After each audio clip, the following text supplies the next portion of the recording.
Hello everyone. आज हम पढ़ने वाले क्लास 9th का चैप्टर नंबर 4 परमाणु की संरचना।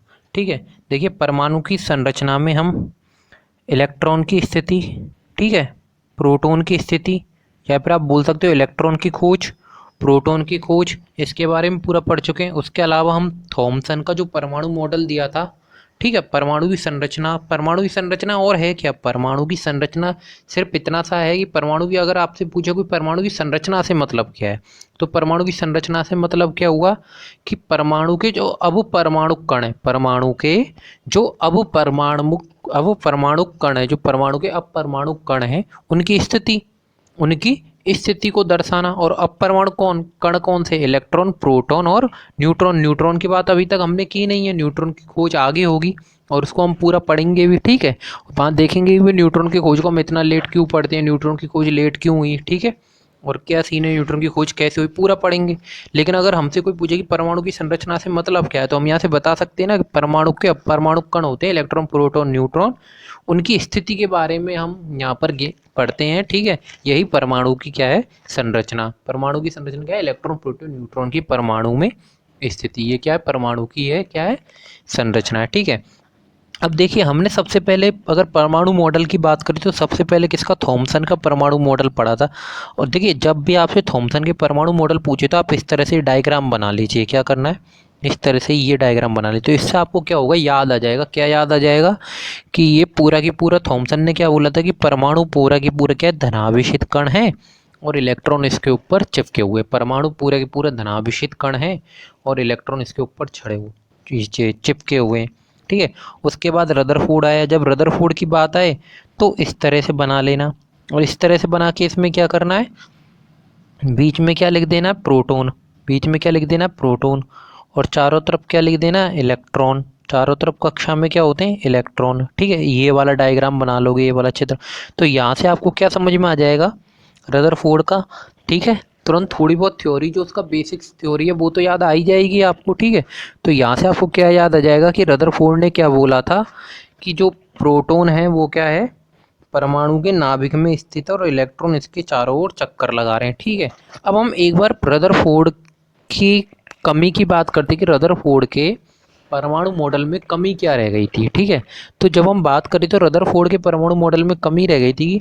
रदरफोर्ड ने ये तो बोला था कि इलेक्ट्रॉन इसके चारों ओर चक्कर लगा रहे हैं, ठीक है, लेकिन रदरफोर्ड ने ये नहीं बताया था कि किस प्रकार इसके वृत्ताकार पथ में तो चक्कर लगाते हैं, लेकिन किस प्रकार चक्कर लगा रहे हैं। क्या जैसे इस कक्षा में तो ये क्या है, इस जैसे ये इसकी कक्षाएं, ठीक है, जैसे समझिएगा आप आगे, जैसे ये कक्षाएं, ठीक है, कक्षाएं होती हैं, के कोश, एल कोश, एम कोश बताया था।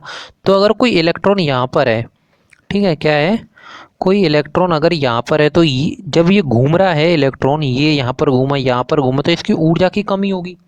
और ये इलेक्ट्रॉन इस तरह से इस वाली कक्षा में आ जाना चाहिए, क्या हो जाना चाहिए, इस वाली कक्षा में आ जाना चाहिए। फिर क्या होगा, इस वाली कक्षा में घूमेगा इलेक्ट्रॉन, फिर थोड़ी ऊर्जा और कमी होगी, फिर थोड़ा परेशान होगा, फिर क्या कहाँ आ जाना चाहिए, नाभिक में समा जाना चाहिए। और नाभिक में समा जाएगा तो क्या हो जाएगा, इलेक्ट्रॉन ख़त्म हो जाएगा। और इलेक्ट्रॉन ख़त्म हो जाएगा तो इसका मतलब क्या हुआ, यहाँ से क्या हुआ, परमाणु अस्थिर हो जाएगा, ठीक है। तो यहाँ से क्या हुआ था, रदरफोर्ड की कमी के बारे में हमने क्या पढ़ा था कि रदरफोर्ड की क्या कमी रह गई थी, वो इलेक्ट्रॉन की स्थिति को नहीं दर्शा पा रहा था कि इलेक्ट्रॉन की कक्षा में किस प्रकार घूम रहे हैं, और घूम रहे तो उनकी एनर्जी कहाँ जा रही है, उसकी कुल मिला के बात यह है, उसकी ऊर्जा के बारे में वो कुछ भी नहीं बता पा रहा था, ठीक है। तो उसके बाद कौन आए, नील्स बोर आए, ठीक है। तो नील्स बोर ने क्या करा, नील्स बोर क्या करते हैं, नील्स बोर इसकी स्थिति के बारे में बताते हैं। नील्स बोर क्या करते हैं, इसकी स्थिति के बारे में बताते हैं। जो रदरफोर्ड की कमी थी वो नील्स बोर ने क्या करी, पूरी कर दी। रदरफोर्ड की क्या कमी थी कि वो इसकी ऊर्जा के बारे में नहीं बता रहे, तो रदरफोर्ड ने, नील्स बोर ने क्या बताया, देखिए पहली लाइन क्या लिखी हुई है, नील्स बोर ने क्या बताया यहाँ पर, नील्स बोर के अनुसार इलेक्ट्रॉन कुछ निश्चित कक्षाओं में चक्कर लगाते हैं जिन्हें इलेक्ट्रॉन की विविध कक्षाएं कहते हैं। क्या होता है, नील्स बोर के अनुसार इलेक्ट्रॉन कुछ निश्चित कक्षाओं में चक्कर लगाते हैं जिन्हें इलेक्ट्रॉन की विविध कक्षाएं कहते हैं, ठीक है। अभी समझेंगे इस पॉइंट को, क्या मतलब है इसका। जब इलेक्ट्रॉन में चक्कर लगाते हैं तो इलेक्ट्रॉन की ऊर्जा का विकिरण नहीं होता है, ठीक है। तो हम पहले पॉइंट को समझते हैं, पहले पॉइंट से मतलब क्या है। नील्स बोर क्या कहते हैं, ये कोई परमाणु है, ठीक है। तो परमाणु में जो इलेक्ट्रॉन होते हैं, परमाणु में जो ये इलेक्ट्रॉन होते हैं वो क्या करते हैं, इनके चारों ओर ये निश्चित कक्षाओं में चक्कर लगाते हैं। क्या होते हैं, निश्चित कक्षाओं में चक्कर लगाते हैं। नील्स बोर ने क्या करा था, इनको कक्षाओं में विभक्त कर दिया था। कक्षाओं में किस प्रकार विभक्त कर दिया था, देखिए इधर, ठीक है।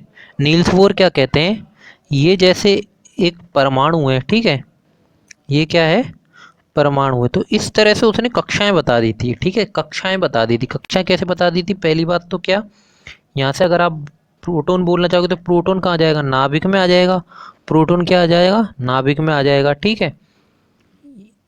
इसकी एक और कक्षाएं बना लेते हैं, ठीक है। अब देखिए यहाँ से, अब देखिए वो क्या बोलता है, ये इसकी क्या है, पहली कक्षा है। ये क्या बोलता है यहाँ से, ये इसकी क्या है, पहली कक्षा है। ये इसकी क्या हो गई, पहली कक्षा, ठीक है। ये क्या हो गई, परमाणु की दूसरी कक्षा हो गई। ये क्या हो गई, परमाणु की दूसरी कक्षा हो गई। और ये परमाणु की तीसरी कक्षा हो गई, ठीक है। ये क्या हो गया, परमाणु की पहली कक्षा हो गई, ये परमाणु की दूसरी कक्षा हो गई, और ये परमाणु की तीसरी कक्षा हो गई। इस पहली कक्षा को उसने नाम दिया के कोश। क्या नाम दिया, के कोश, ठीक है। दूसरी कक्षा को नाम दिया उसने एल कोश। क्या नाम दिया, ए एल कोश, ठीक है। उसके बाद क्या आता है, एम आता है, तो उसने तीसरी कक्षा को नाम दिया एम कोश, ठीक है, एम कोश। अब यही तो कक्षाएं थी, यही क्या थी, कक्षाएं। तो वो क्या कहता है, ये तो अब हमें पता लग गया था कि रदरफोर्ड ने क्या बताया था कि इलेक्ट्रॉन इसके चारों ओर घूम रहा है, लेकिन किस प्रकार घूम रहा है वो नहीं बता पा रहा था। तो नील्स बोर क्या कहता है कि ये तो ठीक है कि इलेक्ट्रॉन इसके देखो इस तरह से चारों ओर ही घूम रहा है, इस वाली कक्षा में भी घूम रहा है, इस वाली कक्षा में भी घूम रहा है, इस तरह से इस वाली कक्षा में भी घूम, तीन कक्षाओं के बारे में बात कर रहे हैं। तो तीन ही कक्षाओं में इलेक्ट्रॉन तो घूम रहा है, लेकिन जब ये इलेक्ट्रॉन घूमता है तो इसकी कक्षाएं निश्चित हैं। जैसे कोई इलेक्ट्रॉन तीसरी कक्षा में घूम रहा है तो वो तीसरी कक्षा में ही घूमता है, ऐसा नहीं है कि वो दूसरी कक्षा में घूमने लग जाएगा। कहने का मतलब क्या है, इलेक्ट्रॉन की कक्षाएं यहाँ पर निश्चित हो गई। ये देखो क्या बोला था, नील्स बोर्स के अनुसार इलेक्ट्रॉन कुछ निश्चित कक्षाओं में चक्कर लगाते हैं। क्या करते हैं, इलेक्ट्रॉन कुछ निश्चित कक्षाओं में चक्कर लगाते हैं, जिन्हें इलेक्ट्रॉन की विविध कक्षाएं कहते हैं, ठीक है। देखिए यहाँ से भी देख लीजिए अगर आपको सही से और देखना है, ठीक है। तो देखिए यहाँ पर क्या है, पहली कक्षा क्या हो गई, एन बराबर एक, के कोश हो गया। दूसरी कक्षा क्या हो गई, एल एन बराबर टू, ठीक है। तीसरी कक्षा क्या हो गई, एम कक्षा हो गई। और चौथी कक्षा एन कक्षा हो गई, ठीक है। के कक्षा हो गई, एल कक्षा हो गई, एम कक्षा हो गई और एन कक्षा हो गई, या कोश बोल लीजिए, ठीक है। और ये इसका क्या हो गया, नाभिक हो गया। और इलेक्ट्रॉन इसमें क्या होते हैं, चक्कर लगाते हैं। और इलेक्ट्रॉन जिनमें चक्कर लगाते हैं उनको क्या बोलते हैं, परमाणु की कक्षाएं बोलते हैं। उनको क्या बोलते हैं, परमाणु की कक्षाएं बोलते हैं। तो इलेक्ट्रॉन किस में चक्कर लगा रहे हैं, परमाणु की कक्षाओं में चक्कर लगा रहे हैं, ठीक है। तो यहाँ से आपको पहला पॉइंट क्लियर हो गया, यहाँ से पहला पॉइंट क्लियर हुआ, क्या था पहला पॉइंट, ठीक है। तो देखिए यहाँ से आगे, देखिए दूसरा पॉइंट क्या बोल रहा है, वो आगे, इलेक्ट्रॉन इनमें चक्कर लगाते किन में, जब कक्षाओं में चक्कर लगाते हो इलेक्ट्रॉन की ऊर्जा का विकिरण नहीं होता है। देखिए एक बार रदरफोर्ड के परमाणु मॉडल की कमी को याद कीजिए, क्या उसकी ऊर्जा को लेके कुछ कमी थी, क्या बोल रहा था रदरफोर्ड, रदरफोर्ड ने क्या बोला था, ध्यान कीजिए एक बार, रदरफोर्ड क्या बोल रहे थे, ठीक है। रदरफोर्ड ने क्या बोल दिया था वहाँ से कि ये जैसे ये कोई कक्षा है, ठीक है, क्या है, ये एक बार ये पेंसिल चेंज कर लेते हैं, ठीक है, जैसे कि क्लियर दिखाई दे थोड़ा।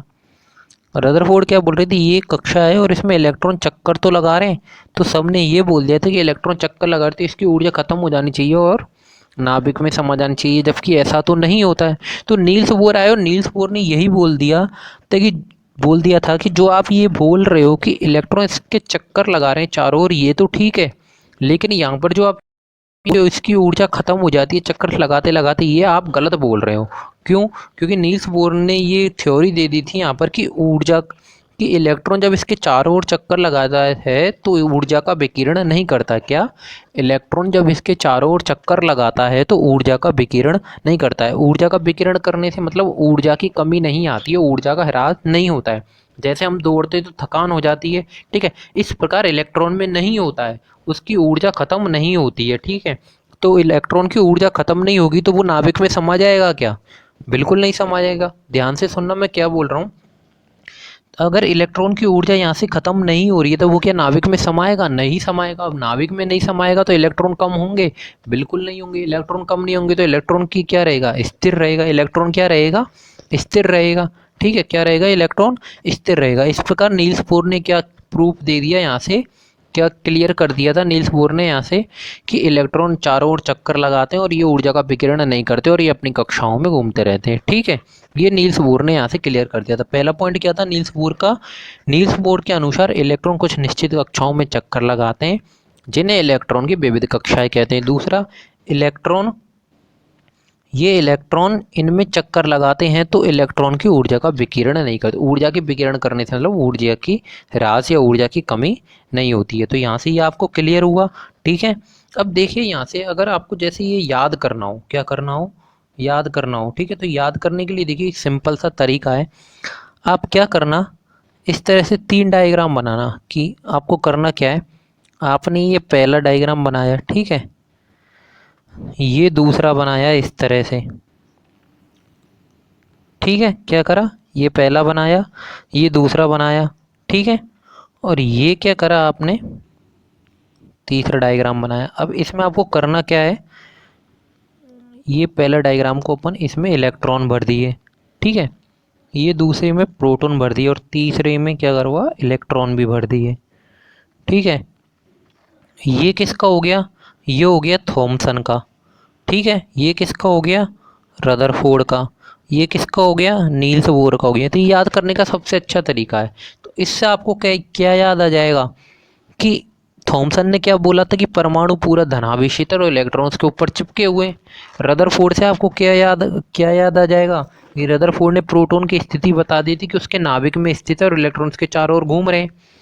इस डायग्राम से आपको क्या याद आएगा कि नील्स बोर ने ये बता दिया था कि इलेक्ट्रॉन इसके चारों ओर एक निश्चित कक्षाओं में घूमते हैं और इन निश्चित कक्षाओं में जब ये घूमते हैं तो ये क्या करते हैं, ऊर्जा का विकिरण नहीं करते हैं। ये क्या करते हैं, ऊर्जा का विकिरण नहीं करते हैं। ठीक है, इस तरह से आपको क्या रहेगा, यहाँ से ये क्लियर रहेगा। ठीक है, ये तीनों मॉडल आपको क्लियर रहेंगे।